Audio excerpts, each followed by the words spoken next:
अस्सलामुअलैकुम। मेरा नाम मोहम्मद मज़हर आज़म है और मैं डाव मेडिकल कॉलेज में सेकेंड ईयर एमबीबीएस का स्टूडेंट हूँ। आज जो हमने टॉपिक कवर करना है दैट इज़ एंजाइम्स, और चैप्टर एंजाइम से लिंक्ड हम दरअसल एमसीक्यू सॉल्व करने जा रहे हैं। एंजाइम्स के ऊपर वीडियोस ऑलरेडी अपलोडेड हैं और ये वीडियोस मैंने फेडरल और आपके सिंध की जो न्यू बायोलॉजी की बुक है उसके अकॉर्डिंग लेक्चर्स अपलोड किए हैं। So if you are unclear about these topics or you are not sure or you haven't understood the topics, go and watch those lectures। और चलें स्टार्ट करते हैं, MCQs solve करते हैं। कह रहे हैं जो कोएंजाइम्स हैं they are mostly derived from, जो कोएंजाइम्स होती हैं वो किससे ड्राइव होती हैं? बेसिकली कोएंजाइम जो होती हैं, ठीक है, वो एंजाइम हैं जो इन्वॉल्व होती हैं आपके ऑक्सीडेशन और रिडक्शन रिएक्शन में। और जो ऑक्सीडेशन और रिडक्शन रिएक्शन है ना, उनमें बेसिकली आप यूज़ करते हो NADP वगैरह, ठीक है, FAD वगैरह यूज़ करते हो। तो ये जो NADP वगैरह और FAD वगैरह है ना, ये होते हैं वाइटामिन्स। तो जो कोएंजाइम है बेसिकली वो आपके वाइटामिन से ड्राइव होती हैं। कोएंजाइम आपके वाइटामिन से ड्राइव होती हैं। ओके, दो क्वेश्चन 62 है, I statement that is not correct about enzyme. वो स्टेटमेंट जो एंजाइम के बारे में, इसमें से कौन सी बात ठीक नहीं है, not correct? They increase the rate of reaction, enzyme जो है रेट ऑफ रिएक्शन को बढ़ाते हैं, बिल्कुल ठीक है। जो दे कंटेमिनेट एंड प्रोडक्ट, जो एंड प्रोडक्ट होता है ये उसको ख़राब करते हैं, उसमें कोई ना कोई मिलावट कर देते हैं। यार ये बात गलत है, ऐसा नहीं होता। तो यही बात करेक्ट है कि यानी कि हमें मार क्या करना था, नॉट करेक्ट। तो आप खुद बताओ, जो एंजाइम्स होती हैं वो क्या पूरे रिएक्शन में कोई छेड़खानी करती हैं? नहीं। तो just increase the rate of reaction और they lower the activation energy and they can not start chemical reaction. ये बात तो बिल्कुल करेक्ट है कि जो एंजाइम्स होती हैं वो रिएक्शन स्टार्ट नहीं करा सकती। रिएक्शन खुद ब खुद उसको स्टार्ट किया जाता है, फिर आप उसमें एंजाइम ऐड करते हो और वो एंजाइम जो होती हैं बस उस रिएक्शन को स्पीड अप करते हैं। कह रहे हैं it is true for enzyme, इसमें से कौन सी बात है जो एंजाइम के लिए करेक्ट है? Without enzyme activity the metabolism is very slow. कह रहे हैं विदाउट एंजाइम, एंजाइम के बगैर जो एक्टिविटी है, ठीक है, वो मेटाबॉलिज्म की एक्टिविटी वो स्लो होगी, ठीक है। और एंजाइम जो है रिएक्शन को इनिशिएट करती हैं, बात तो गलत है। Reactant are substrate and enzyme, reactants क्या होते हैं? सबस्ट्रेट होते हैं। नहीं, रिएक्टेंट जो होते हैं वो सबस्ट्रेट, तो सिर्फ सबस्ट्रेट होते हैं, एंजाइम्स रिएक्टेंट नहीं होती। तो ये बात भी गलत है। ऑल एंजाइम रिक्वायर्ड को फैक्टर, हर एंजाइम को फैक्टर की ज़रूरत नहीं होती, कुछ एंजाइम्स विदाउट को फैक्टर भी काम करती हैं। तो A is the correct answer कि without enzymatic activity, enzymatic activity के बगैर मेटाबॉलिज्म जो है बहुत स्लो हो जाता है। When apo enzyme is separated from its metal component it's activities, यार एंजाइम एक होता है होलो एंजाइम, एक होता है एपो एंजाइम। होलो एंजाइम होता है एक्टिवेटेड एंजाइम, और एक एंजाइम एक्टिवेटेड उस वक्त होता है जब उसके साथ उसका को फैक्टर यानी कि मेटल वगैरह लगा होता है। लेकिन अगर आप उस होलो एंजाइम में से मेटल निकाल दो तो वो बन जाता है एपो एंजाइम, और जैसे ही आप मेटल निकाल दोगे तो एपो एंजाइम जो होता है उसकी एक्टिविटी ख़त्म हो जाती है, एक्टिविटी इज़ लॉस्ट, ठीक है। It is not true about enzyme, इन चार ऑप्शन में से कौन सी बात एंजाइम के बारे में ट्रू नहीं है? इसमें लिखा हुआ है they increase the rate of reaction without being use, बिल्कुल ठीक है कि वो रेट ऑफ रिएक्शन को तो बढ़ाते हैं और ख़ुद इस्तेमाल भी नहीं होते, ठीक है। शुरू में जो आप एंजाइम डालोगे वो आखिर में निकाल सकते हो वापस, कोई भी चेंज नहीं आएगा एंजाइम, ठीक है, एंजाइम की क्वांटिटी में। तो इन रेट ऑफ रिएक्शन को बढ़ाते हैं, बात तो ठीक है, ठीक है। जो बात ठीक नहीं है हमें उस पर टिक करना है। They can change the nature of and product, जो एंड प्रोडक्ट होता है ये उसका नेचर ही चेंज कर देते हैं, ये बात गलत है। तो यही हमारा आंसर है, ठीक है, B is the correct answer. They are required in small amount, ये बात भी ठीक है। और the lower the activation energy, ये बात भी ठीक है कि एक्टिवेशन एनर्जी को कम करते हैं। तो बी बात ठीक नहीं थी, इसीलिए वही हमारा आंसर है। कह रहे विच one of the enzyme show greatest substrate specificity, कह रहे इन एंजाइम में से कौन सा एंजाइम है जो अपने सबस्ट्रेट के साथ ज़्यादा स्पेसिफिक होगा? या लाइपेज एंजाइम वो एंजाइम होते हैं जो हर तरह के लिपिड के साथ काम कर सकते हैं, तो ये क्या ज़्यादा स्पेसिफिक है सबस्ट्रेट से? बिल्कुल नहीं, ठीक है, तो ये नहीं है। पेप्सिन जो है वो एंजाइम है जो प्रोटीन्स के ऊपर काम करते हैं, और प्रोटीन्स की बहुत सारी टाइप्स होती हैं तो हर तरह की वैरायटी पे काम करते हैं, ठीक है। तो ये भी ऑप्शन नहीं हो सकता, ये भी ज़्यादा स्पेसिफिक नहीं है। न्यूक्लियस एंजाइम वो हैं जो आपके न्यूक्लिक एसिड पे काम करते हैं, तो ये भी नहीं हो सकता क्योंकि न्यूक्लिक एसिड RNA भी हो सकता है और आपका DNA भी हो सकता है। सुक्रेज एंजाइम वो होते हैं जो आपके सुक्रोज के ऊपर काम करते हैं, सुक्रोज के अलावा किसी के ऊपर वो काम नहीं कर सकते। तो D is the correct answer because they are highly specific to sucrose. Let's move on to 67। कह रहे हैं which one of the following statement about enzyme is true, इनमें से कौन सी बातें हैं जो एंजाइम के बारे में ठीक है? कह रहे हैं ठीक है, about row. Enzyme are protein, enzyme protein होते हैं whose 3 dimensional shape is key to their function. Enzyme कुछ प्रोटीन्स होते हैं और जिनकी जो 3 डायमेंशनल शेप है, ठीक है, वो उनके फंक्शन के लिए ज़रूरी है। बिल्कुल ऐसा ही है कि एंजाइम जो होते हैं मोस्टली दे आर प्रोटीन्स, और जो उनका शेप होता है वो उनकी एक्टिविटी को कंट्रोल करता है। अगर शेप उनकी चेंज हो जाएगी तो एंजाइम की एक्टिविटी लॉस्ट हो जाती है। Enzyme speed up reaction, enzyme reaction को बढ़ाते हैं कैसे? Bye lowering activation energy. ये बात भी ठीक है, तो ये बात भी ठीक है, ये बात भी ठीक है। Enzyme are highly specific, enzyme बहुत ज़्यादा स्पेसिफिक होते हैं, ये बात भी ठीक है। एंजाइम की एक्टिविटी इफेक्ट हो जाती है टेम्परेचर को चेंज करने से और पीएच को चेंज करने से, और साथ साथ टेम्परेचर और पीएच के अलावा आप डिफरेंट लाइक टेम्परेचर भी हो, हाँ ठीक है, टेम्परेचर और पीएच को चेंज करने से एंजाइम के जो एक्टिविटी है वो इफेक्ट हो जाती है, बात ठीक है। यानी कि सारी बातें ठीक है और all are true, D is the correct answer. तो एंजाइम होते हैं कहाँ पर ज़्यादा अच्छा काम करते हैं? एंजाइम एक्वस मीडियम में हमेशा सबसे बेहतरीन काम करते हैं। अल्कोहल में या एसिडिक या नॉन एसिडिक किसी में सही काम नहीं करते। बेस्ट कहाँ करेंगे? एक्वस में करेंगे। कह रहे हैं जो कैटालाइटिक एक्टिविटी है एंजाइम की वो कहाँ पर रिस्ट्रिक्ट होती है? ठीक है, वो एक्टिव साइड में होती है, करेक्ट आंसर है। एलोस्टेरिक साइड वो होती है जो एक्टिव साइड के अलावा जहाँ जो दूसरी साइड होती है ना, जहाँ पे कुछ चीज़ें आके बाइंड करती हैं, उसको हम एलोस्टेरिक साइड कहते हैं। बाइंडिंग साइड और एक्टिव साइड का ही पार्ट होती है, बाइंडिंग साइड और सबस्ट्रेट साइड ये अलग चीज़ है, ठीक है, इसको छोड़ दो। Active side is the correct answer. Which of the following is common between lock and की? कह रहे हैं लॉक एंड की मॉडल और इंड्यूस फिट मॉडल में कौन सी बातें ठीक है, मतलब कॉमन है दोनों में, ठीक है, ऐसी बात पे आपने टिक करनी है जो दोनों में आती हो। Enzyme are specific in nature, बिल्कुल लॉक एंड की मॉडल भी ये कहता है, इंड्यूस फिट मॉडल भी ये कहता है, तो ये ही यहीं पे आंसर मिल गया हमें। अगले ऑप्शन चेक कर लेते हैं। एंजाइम जो होते हैं रिजिड होते हैं और उनकी शेप में कोई चेंज नहीं आता, ये लॉक एंड की का है सिर्फ, ठीक है। इंड्यूस फिट मॉडल तो कहते हैं एंजाइम फ्लेक्सिबल होते हैं।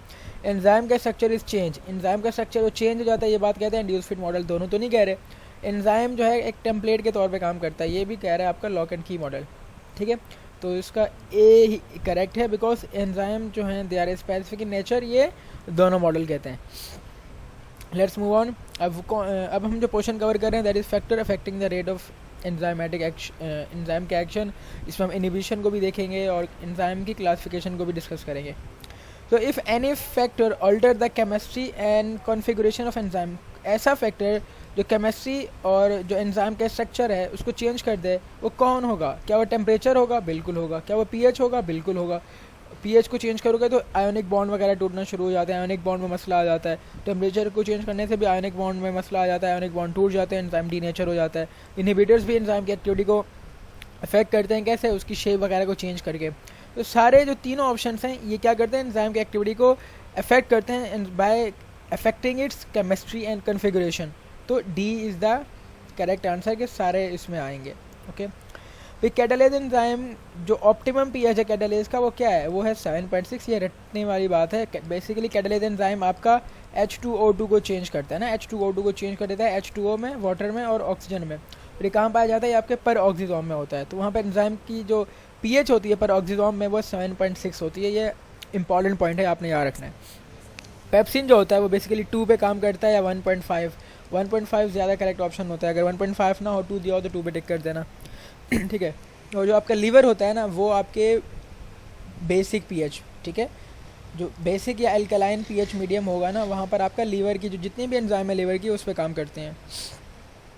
The rate of reaction depend directly on the amount of enzyme present at a specific time. जो रेट ऑफ रिएक्शन है वो डायरेक्टली डिपेंड करता है, यानी कि रेट ऑफ रिएक्शन जो है वो डायरेक्टली प्रोपोर्शनल है अमाउंट ऑफ एंजाइम के, कि जितनी ज़्यादा एंजाइम होंगी उतना रेट ऑफ रिएक्शन बढ़ेगा। लेकिन उसकी शर्त है कि जो आपकी सबस्ट्रेट कंसंट्रेशन है वो अनलिमिटेड होनी चाहिए, यानी कि लातादाद हो, यानी कि सबस्ट्रेट कंसंट्रेशन इतने हो कि आप जितने भी एंजाइम बढ़ाते जाओ वो रेट ऑफ रिएक्शन को बढ़ाते जाएँ, ठीक है। तो अगर हम चाहते हैं कि हमारा rate of reaction directly proportional हो एंजाइम की तादाद से, तो हमें सबस्ट्रेट की कंसंट्रेशन को अनलिमिटेड करना होगा।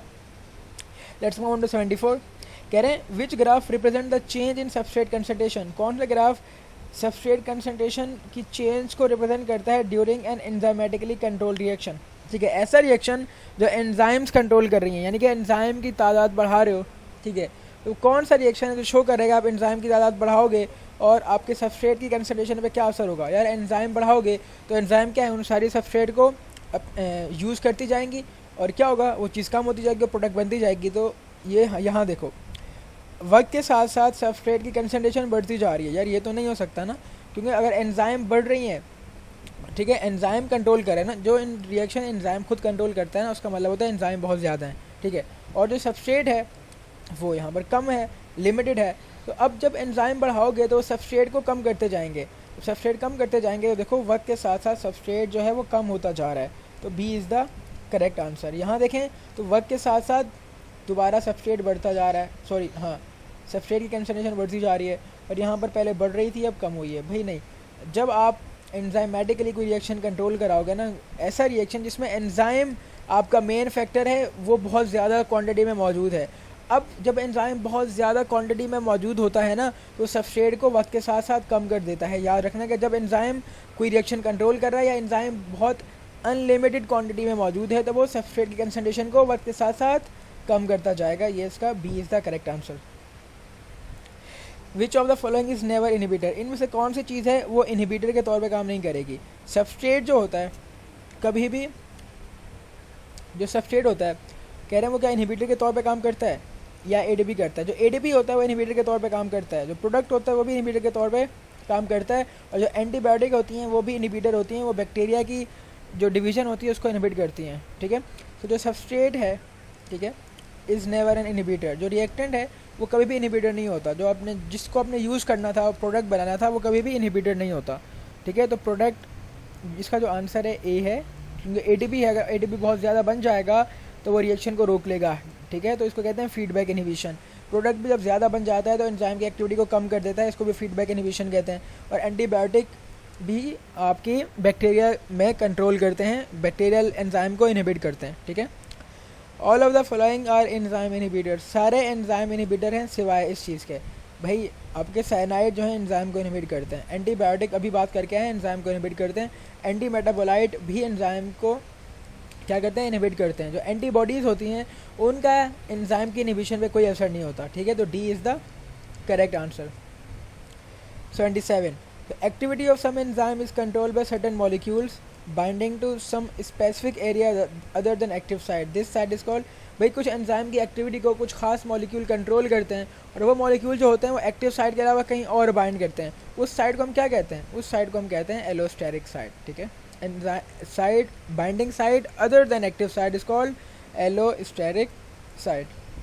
कह रहे हैं प्रीकर्सर की एक्टिवेशन, प्रीकर्सर की एक्टिवेशन किस पे डिपेंड करती है। सो जो प्रीकर्सर की एक्टिवेशन है वो किस पे डिपेंड करती है, ये सवाल था। सवाल सबसे पहले ये पैदा होता है, ये प्रीकर्सर एक्टिवेशन है क्या। यार पता है होता क्या है कि ये आपका एक सेल है, ठीक है।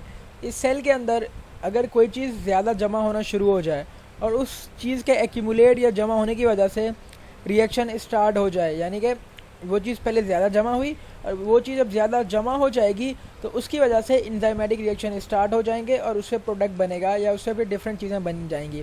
तो बताओ जो प्रीकर्सर, इस पूरे प्रोसेस को कहते हैं प्रीकर्सर की एक्टिवेशन, ठीक है। प्रीकर्सर एक्टिवेशन क्या है कि एक चीज़ पहले आपकी सेल में एक्यूमुलेट हो जाए, जब वो चीज़ एक्यूमुलेट हो जाएगी तो रिएक्शन को स्टार्ट कर देगी। तो क्या जो फाइनल प्रोडक्ट है, अगर आपके सेल में प्रोडक्ट ज़्यादा जमा होना शुरू हो जाए तो क्या वो एंजाइम की एक्टिविटी को बढ़ाता है और रिएक्शन को स्टार्ट करता है या कम करता है। तो जब भी प्रोडक्ट ज़्यादा हो जाता है ना, जब भी प्रोडक्ट ज़्यादा हो जाता है वो एंजाइम को इनहिबिट करता है। तो फाइनल प्रोडक्ट तो नहीं होगा इसका आंसर। इंटरमीडिएट, भाई इंटरमीडिएट कहाँ से आ गए, जो इंटरमीडिएट कभी जमा थोड़ी होते हैं। हाँ, इंटरमीडिएट अगर जमा होंगे तो उससे पहले जो चीज़ है वो भी जमा हो रही होगी। तो इंटरमीडिएट सब्सटेंसेस ये चीज़ कंट्रोल नहीं करती। जो इनिशियल सबस्ट्रेट होता है ना, जिस चीज़ को आपने चेंज करना होता है प्रोडक्ट में, अगर वो चीज़ जमा होना शुरू हो जाए, सो जो आपका इनिशियल सबस्ट्रेट होता है ना, वो जितना ज़्यादा सबस्ट्रेट जमा होगा उतना ज़्यादा एंजाइम को इन्फ्लुएंस करेगा कि उससे प्रोडक्ट बनाया जाए और रिएक्शन को स्टार्ट किया जाए। जो प्रीकर्सर की एक्टिवेशन है यानी कि वो किस पे डिपेंड करती है, इनिशियल सबस्ट्रेट पे। C is the correct answer. Amylase किसकी एग्जांपल है, क्या अमाइलेज लाइगेज की एग्जांपल है, ट्रांसफर्स की, ऑक्सीडोरिडक्टेज की, हाइड्रोलेज की, ठीक है। बेसिकली जो अमाइलेज एंजाइम है, अमाइलेज वो एंजाइम होता है जो आपके पॉलीमर्स को तोड़ देता है मोनोमर में। इस रिएक्शन को कहते हैं हाइड्रोलाइसिस, और हाइड्रोलाइसिस को जो चीज़ें करवाती हैं उनको कहते हैं हाइड्रोलेज, ठीक है। तो जो अमाइलेज है वो हाइड्रोलेज की एग्जांपल है, और ये बेसिकली क्लासिफिकेशन ऑफ एंजाइम में मौजूद है, ठीक है। जाएँ और वो लेक्चर ले लें। बट अमाइलेज क्या है, वो एंजाइम, ठीक है, जो हाइड्रोलिसिस कराता है वो एमाइलेज है, ठीक है। लाइगेज जो होता है, ठीक है, वो कोई हाइड्रोलिसिस नहीं कराता। ट्रांसफर्स भी कोई एंजाइम नहीं है। ऑक्सीडो रिडक्टेज जो होते हैं वो कुछ और होते हैं। तो हाइड्रोलेज जो है इसका करेक्ट आंसर है कि एमाइलेज हाइड्रोलेज की एग्जांपल है। आप इसको एक्सप्लेनेशन से नहीं समझना चाह रहे, सिंपली रिमेंबर कि एमाइलेज जो है वो हाइड्रोलेज की टाइप है। आप जब क्लासिफिकेशन ऑफ एंजाइम देखेंगे तो उसमें मैंने हाइड्रोलेज को भी एक्सप्लेन किया है, ठीक है। तो एमाइलेज उसी हाइड्रोलेज की वैरायटी है। Enzymes which are concern with transfer of electron, कौन सी एंजाइम है जो इलेक्ट्रॉन को ट्रांसफ़र कराती हैं, उन्हें हम डिहाइड्रोजिनेज कहते हैं, ठीक है। ट्रांसफरेज बेसिकली ग्रुप को ट्रांसफ़र कराती हैं, जो इलेक्ट्रॉन को ट्रांसफ़र कराते हैं हम उनको डिहाइड्रोजिनेज कहते हैं। और इलेक्ट्रॉन कहाँ चला जाता है, NAD में चला जाता है, ठीक है, या FAD में चला जाता है, ठीक है। तो इसका आंसर क्या है, डी। सो यहाँ से जो स्टार्ट हो रहे हैं बेसिकली एंजाइम के नहीं है, ये आपके चैप्टर बायोमोलिक्यूल्स के हैं, ठीक है। तो मैं इसके MCQs ऑलरेडी अपलोड कर चुका हूँ, go and watch those MCQs, ठीक है। हम यहाँ पे ये स्टार्ट होंगे यहाँ से, okay. Which of the following conjugated molecule is a major constituent cell membrane. चलें ये भी उसी का है बट मैं बता देता हूँ कि इनमें से कौन सा कंजुगेटेड मॉलिक्यूल है जो सेल मेम्ब्रेन को सबसे ज़्यादा बनाता है। क्या वो लिपोप्रोटीन्स होते हैं, या ग्लाइकोलिपिड होता है, या वो ग्लाइकोप्रोटीन्स होते हैं, या न्यूक्लिक एसिड होता है। तो जो आपके लिपोप्रोटीन्स होते हैं ना, ये सबसे ज़्यादा कंजुगेटेड मॉलिक्यूल जो होते हैं वो होते हैं जो आपके सेल मेम्ब्रेन में पाए जाते हैं। तो lipoprotein is the correct answer. ये सबसे ज़्यादा कौन बनाता है, सेल मेम्ब्रेन का जो मेजर कॉन्स्टिट्यूएंट है वो लिपोप्रोटीन है। कंजुगेटेड मॉलिक्यूल की बात कर रहे हैं, ठीक है, वरना जो फॉस्फोलिपिड है लिपिड्स में वो सबसे ज़्यादा होता है। These are the most important group of protein which are biologically active. ये प्रोटीन से कौन से ऐसे ग्रुप हैं जो बायोलॉजिकली एक्टिव होते हैं। या राइबोजाइम प्रोटीन नहीं है, ये RNA होता है। हार्मोन्स जो हैं वो प्रोटीन भी हो सकती हैं, स्टेरॉयड यानी कि फैट्स और लिपिड्स भी हो सकती हैं। तो ये भी प्रोटीन नहीं है, ये भी प्रोटीन नहीं है, क्योंकि ज़रूरी नहीं है ना, हमें सिर्फ प्रोटीन्स को ही डिस्कस करना है। कोई एंजाइम जो होते हैं वो आपके FAD वगैरह होते हैं, ये कोई प्रोटीन नहीं होते हैं, न्यूक्लियोटाइड होते हैं। जो आपके एंजाइम्स होते हैं बेसिकली ये प्रोटीन्स हैं जो बायोलॉजिकली एक्टिव होते हैं। D is the correct answer. ये MCQs पास पेपर में भी आया हुआ है। Enzymes which are involve in aerobic respiration in plant cell, वो एंजाइम जो एरोबिक रिस्पायरेशन कराती हैं प्लांट सेल में वो कहाँ पाई जाती हैं, वो आपके माइटोकॉन्ड्रिया में पाई जाती हैं। हीम किसकी एग्जांपल है, ठीक है। क्या हीम आपका कोफैक्टर है, कोएंजाइम है, एक्टिवेटर है, प्रोस्थेटिक ग्रुप है। आपका जो हीम है बेसिकली प्रोस्थेटिक ग्रुप है, और प्रोस्थेटिक ग्रुप वो ग्रुप होता है जो आपके एंजाइम के साथ हमेशा लिंक्ड रहता है। तो जो आपका हीम ग्रुप है ना वो हमेशा लिंक्ड रहता है, कभी भी रिमूव नहीं होता। तो हीम प्रोस्थेटिक ग्रुप की एग्जांपल है, और प्रोस्थेटिक ग्रुप हमेशा कोवेलेंट बॉन्डिंग के जरिए परमानेंटली अटैच होता है, ठीक है। कह रहे हैं इनमें से एक रॉन्ग स्टेटमेंट हमें निकालनी है कोफैक्टर के बारे में, कि कोफैक्टर के बारे में कौन सी बात गलत है। Essentially required for enzyme functioning if present, ठीक है। कह रहे हैं एंजाइम की फंक्शनिंग के लिए ज़रूरी है अगर प्रेजेंट है, बिल्कुल ठीक है। Act as an enzyme between active site and substrate और may provide energy for driving reaction, और act as a bridge between enzyme and substrate.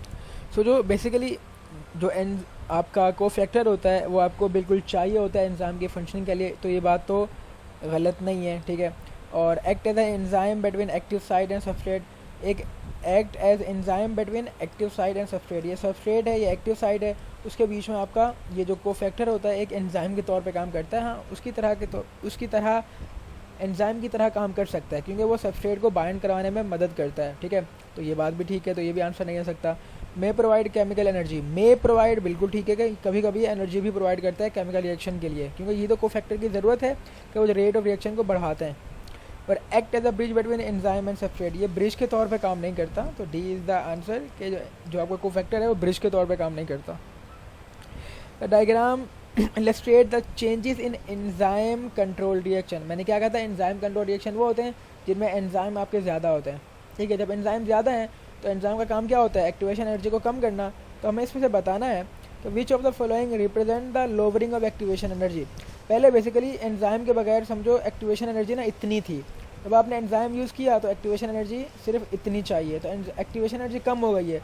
सवाल पैदा ये होता है कि कितनी कम हुई है, ठीक है। तो आप Z में से इस चीज़ को माइनस कर दो, आप ये पूरे Z में से, मैं कहता हूँ पूरा Z है 10 और ये Y है 4, तो कितनी कम हुई है, 10 में से 4 निकाल दो तो 6।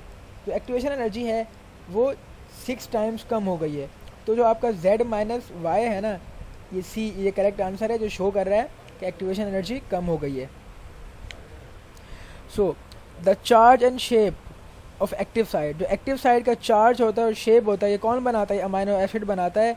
ये आई गेस 7 से 12 होते हैं या 8 से 12 होते हैं, ये मैंने लेक्चर में बताया था। तो अमाइनो एसिड जो होते हैं वो एक्टिव साइट का स्ट्रक्चर बनाते हैं और उसकी शेप और चार्ज जो होता है उन्हीं अमाइनो एसिड की वजह से होता है।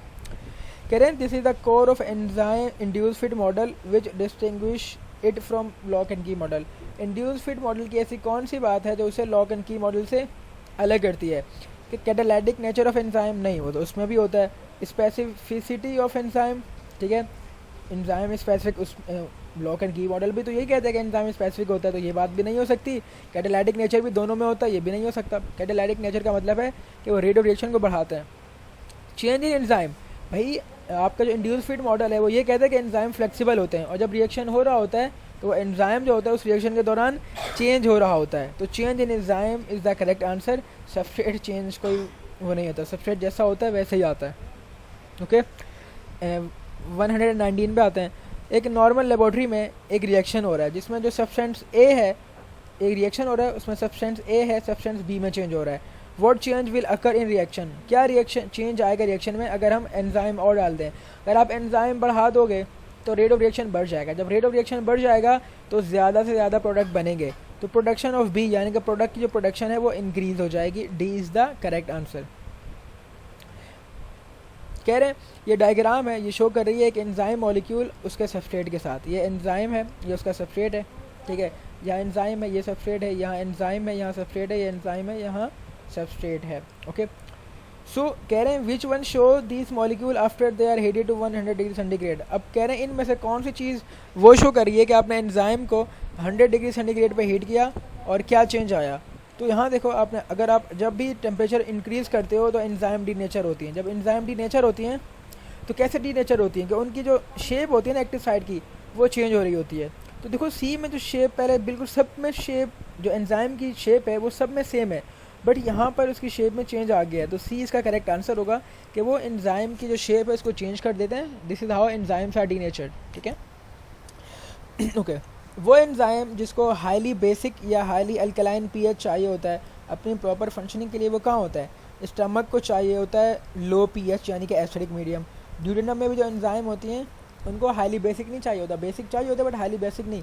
प्लाज्मा वालों को भी नॉर्मल चाहिए होता है। तो लीवर वाले एंजाइम्स है ना, लीवर, उन्हें हाईली बेसिक मीडियम चाहिए होता है। तो C is the correct answer. Which graph show the effect of increasing enzyme concentration. अगर हम एंजाइम की कंसनट्रेशन इंक्रीज कर देंगे ऑन प्रोडक्ट फॉर्मेशन जहाँ पर एक्सेस ऑफ सबस्ट्रेट है, सबस्ट्रेट बहुत ज़्यादा है, जब सबस्ट्रेट बहुत ज़्यादा है तो आपने एंजाइम की कंसनट्रेशन बढ़ाई, सबस्ट्रेट वैसे ही ज़्यादा है, आप एंजाइम की कंसनट्रेशन को बढ़ाते जा रहे हो तो रेट ऑफ रिएक्शन क्या होगा? बढ़ता जाएगा। देखो जो प्रोडक्ट की फॉर्मेशन है वो एंजाइम की कंसनट्रेशन बढ़ रही है तो प्रोडक्ट जो बन रहा है, देखो पहले प्रोडक्ट जब एंजाइम इतनी थी ना प्रोडक्ट इतना था, अब एंजाइम ज़्यादा की प्रोडक्ट ज़्यादा हुआ, एंजाइम और ज़्यादा की प्रोडक्ट और ज़्यादा हुआ। तो ये जो ए है ये शो कर रहा है, ठीक है। अब बी का शो कर रहा है, बी शो ये कर रहा है कि पहले ज़्यादा बन रहा था अब कम हो गया। नहीं भाई, एंजाइम सबस्ट्रेट एक्सेस में है, तो जब तक एंजाइम की कंसनट्रेशन बढ़ाते जाओगे, ठीक है, तो जो आपके प्रोडक्ट है वो ज़्यादा बनता जाएगा, ठीक है। ये भी गलत है, ये भी गलत है, only A is the correct answer. तो बिल्कुल स्ट्रेट लाइन में ग्राफ बढ़ेगा, लेकिन कब बढ़ेगा? कि जब सबस्ट्रेट बहुत ज़्यादा हो, एक्सेस क्वांटिटी में हो, अनलिमिटेड हो, और फिर आप एंजाइम की कंसनट्रेशन बढ़ाओ। 123 पे आते हैं। After a certain limiting concentration of substrate, कह रहे हैं सबस्ट्रेट की कंसनट्रेशन जो है वो लिमिटेड है, ठीक है, तो increasing the concentration of enzyme 2 time. अगर सबस्ट्रेट लिमिटेड है अब एंजाइम को बढ़ा दो, ये काफ़ी इंटरेस्टिंग है। अब सबस्ट्रेट जितना था आपका उतना ही है, आपने एंजाइम की कंसनट्रेशन बढ़ा दी 2 टाइम्स, तो बताओ रेट ऑफ रिएक्शन में क्या फ़र्क पड़ेगा? भाई अगर आप सबस्ट्रेट सेम रहे ना तो एंजाइम भले, यानी कि जिस चीज़ से आपने प्रोडक्ट बनाना है वो तो सेम है, तब जितना भी एंजाइम की कंसनट्रेशन बढ़ा लो उस पर कोई फ़र्क नहीं पड़ेगा। तो rate of reaction will remain constant. D is the correct answer. Okay, the effect of which one of the following can be reverse. इनमें से किस चीज़ का इफेक्ट रिवर्स कर सकते हैं अगर हम सबस्ट्रेट की कंसनट्रेशन बढ़ा दें? ये मैंने जो एंजाइम इनहिबिशन है बहुत इंपॉर्टेंट टॉपिक है, एमसीक्यूज वहाँ से बहुत ज़्यादा आते हैं। तो कह रहे हैं अगर हम सबस्ट्रेट की कंसनट्रेशन बढ़ा दें तो इनमें से कौन सा जो प्रोसेस है वो रिवर्स हो जाता है? अनकम्पेरेटिव में आप सबस्ट्रेट की कंसनट्रेशन बढ़ाओ, उससे कोई फ़र्क नहीं पड़ता, ठीक है। I would highly recommend you कि आप एंजाइम इनहिबिशन ज़रूर देखें ताकि आपको ये चीज़ समझ में आए। जो रिवर्सिबल कंपैरेटिव वाली होती हैं, देखो कंपैरेटिव इनहिबिशन ऐसी होती हैं या कंपैरेटिव इनहिबिटर वो होते हैं जो ना ये एंजाइम की एक्टिव साइट के साथ बाइंड करने की कोशिश करते हैं, यानी कि आपका सबस्ट्रेट भी बाइंड करना चाह रहा है और आपके कंपैरेटिव इनहिबिटर्स भी बाइंड करने की कोशिश कर रहे होते हैं, दोनों के दरमियान मुकाबला चल रहा होता है। अगर आप सबस्ट्रेट बहुत ज़्यादा बढ़ा दोगे ना तो इसको लात मार के यहाँ से भगा देंगे और फिर क्या होगा, आपका जो ये इनहिबिशन थी वो रिवर्स हो जाएगी। तो जो कंपैरेटिव रिवर्सिबल इनहिबिटर होते हैं, जो कंपैरेटिव होते हैं और रिवर्सिबल होते हैं, आप क्या करते हो, अगर सबस्ट्रेट की कंसंट्रेशन बढ़ा दो तो ये रिवर्स हो जाता है इनका प्रोसेस। तो B is the correct answer.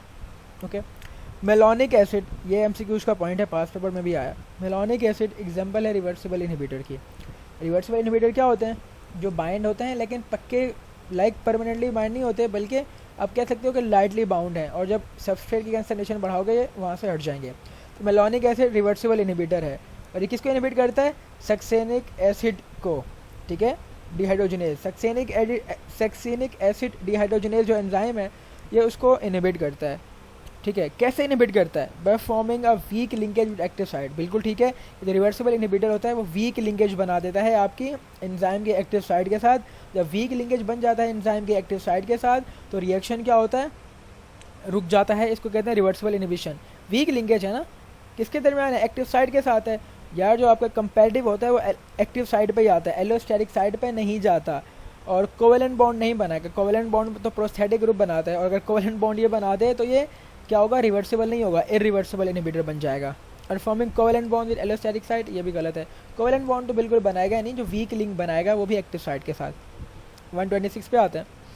An agent जो रिड्यूस करता है या स्लो करता है या रोक देता है rate of reaction of enzyme को, उसको क्या कहते हैं, इनहिबिटर कहते हैं। इनहिबिटर क्या होता है, जो रेट ऑफ रिएक्शन को रोक देता है, ठीक है, या स्लो कर देता है। एक एंजाइम कंट्रोल रिएक्शन है। एंजाइम कंट्रोल रिएक्शन का मतलब है उसमें एंजाइम बहुत ज़्यादा है, ठीक है।